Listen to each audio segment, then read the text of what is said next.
Committee under the Foreign Ministry and the International Cultural Cooperation Committee under the Cultural Ministry.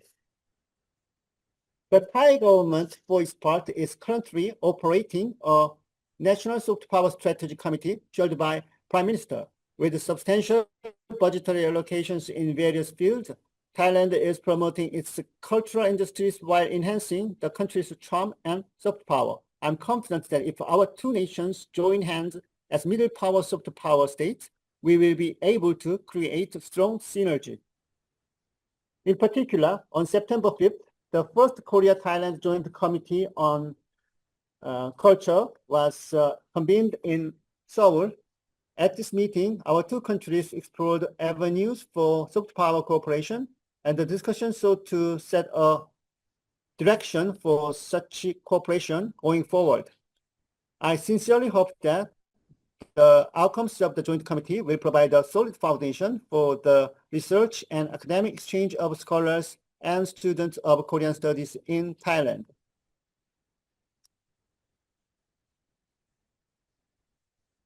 There is another good news to share. Korea will host the 2025 APEC Economic Leaders Meeting from October 31st to November 1st in Gyeongju, capital city of its ancient kingdom. At this conference, leaders of the 21 APEC member economies will discuss pathway to the Asia-Pacific region's shared prosperity amid today's global uncertainties. The head of government of Thailand was also invited to this forum. I firmly believe the leaders' meeting will provide an excellent venue for exercising Korea's soft power as a middle power state. I'd like to seek Thai people's kind support for the success of this conference and Korea's endeavor to exerting good influence.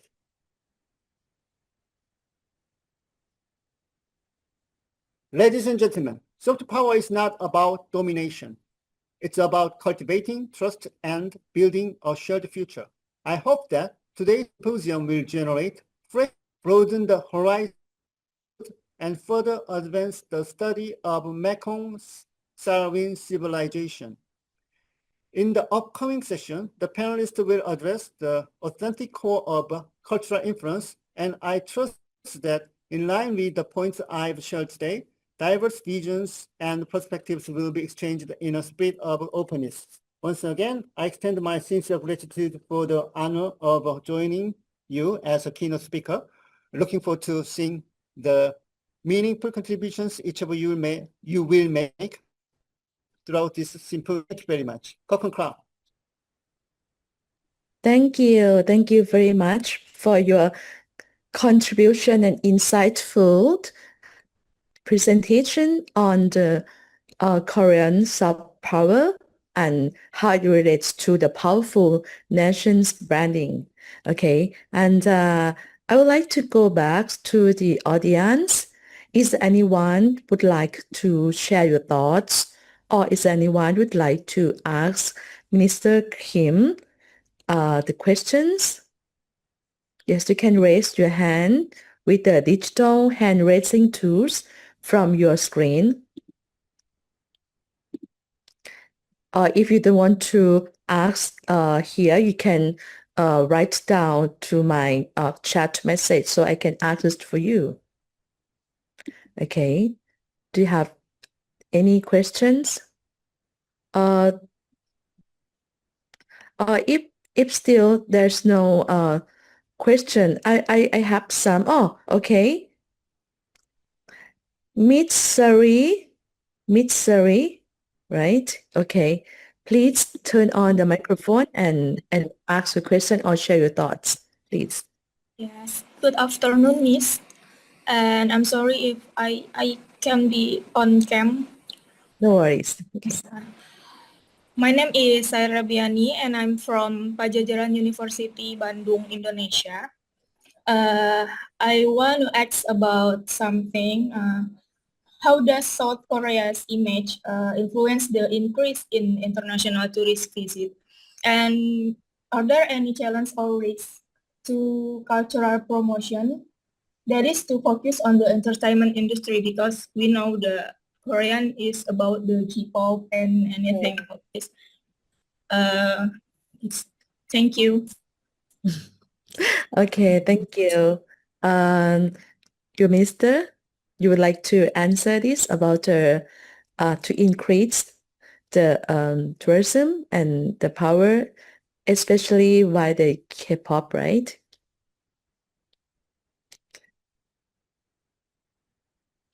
Okay, you can turn on the. Yeah.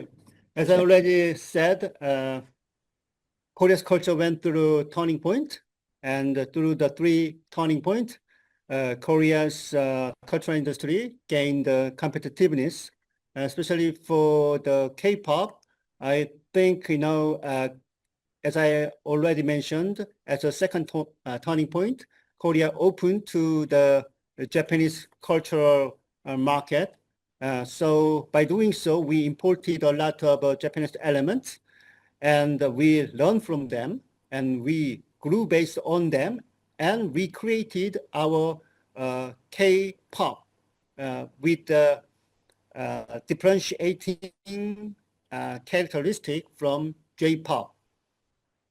And also we went through the third turning point, because mainly after the second turning point,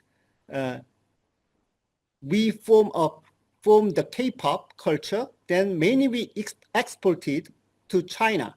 However, as I said, in 2016, there was a Korean ban set by China, and our cultural industry tried to find a new market. So we reform ourselves, which can be more acceptable to across the world. That change generated BTS and Blackpink. So Blackpink is and BTS, they are somewhat different from the K-pop of the previous time. So it's more accepted, welcomed by wider range of nations. So to promote the K culture and K-pop, I think we faced certain challenges, and we overcame. And for that, the government provided certain level of support and subsidies to the industries. So, and also we admitted that Korean one is the only one and unique one, and it should be protected. It shouldn't be that way. To be successful and to become competitive, you have to accept where you are, and you should add external and foreign elements to yours, and you have to come up with a new thing which can be easily accepted across the world. That is the strategy Korea has taken to promote K-culture and K-pop. And for tourism, Korea was not well known before the emergence of K-pop. So when I was in 30s, I'm 50 years old, but when I was in my 30s and in my 20s, if I asked people about Korea, they didn't know about Korea. They only knew about Japan. But now, I think everybody knows Korea and Japan, both of them. I think it's mainly because of the K culture. K culture contributed to that, but also the economic emergence. And Korea's, the state has risen to the international fora and international stage, as I said, thanks to the economic cooperation with other countries.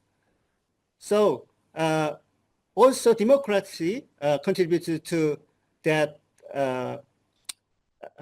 betterment of nation image. So which led to the promotion of tourism. So I think the promotion of tourism is the result of the soft power. So yeah, usually many countries try to promote tourism. Then by doing so, they think they can gain soft power, but it's not true. It should be vice versa, the other way around. That's my interpretation. Oh, that's great. I think that is quite clear that if you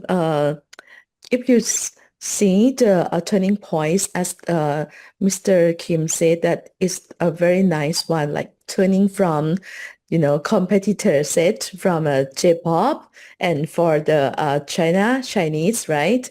And then come to the K-pop, and now there's a turning point again for the K-pop to the world. So it's become like the world culture. And I think that now after the K-pop Demon Hunters that air on Netflix, right? Yeah, I think that people will see K-pop in the universe level.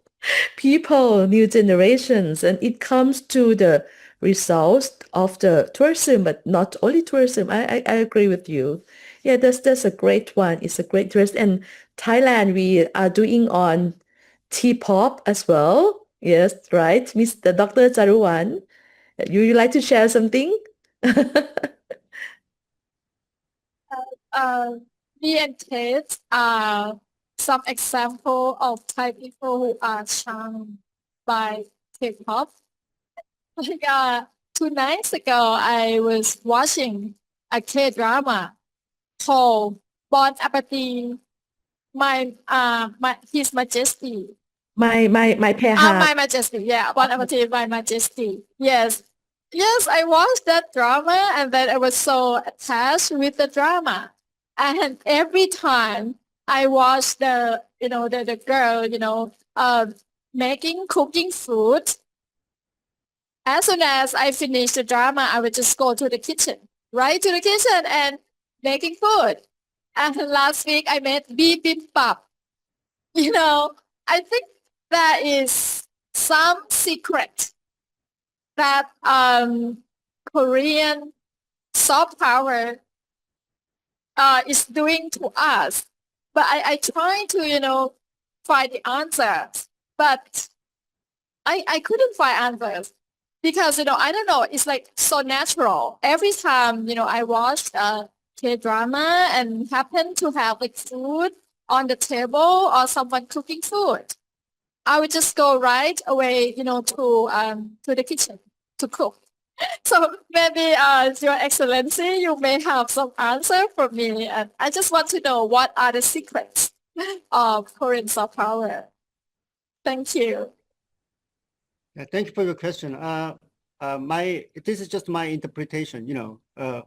20 years ago, when people say made in Korea, I mean, not 20 years ago, 40 years ago, when people say made in Korea, they talked about very clumsy product, like a handmade product or very low quality, low value added manufactured product. However, Korea continued its industrial effort and it refined its industry and skills. Now, when we say about made in Korea, it represents high quality. That's my understanding, even though it does not reach yet to the level of Swiss made. But when people think about made in Korea, and choice between made in Korea and made in somewhere else, many people want to buy made in Korea because they trust the quality of a product we can provide. So I think Korea has provided trust for the international community with the soft power, including the quality of the product we make, and also economic revival from the war and the colonial period, and also flourishing K culture.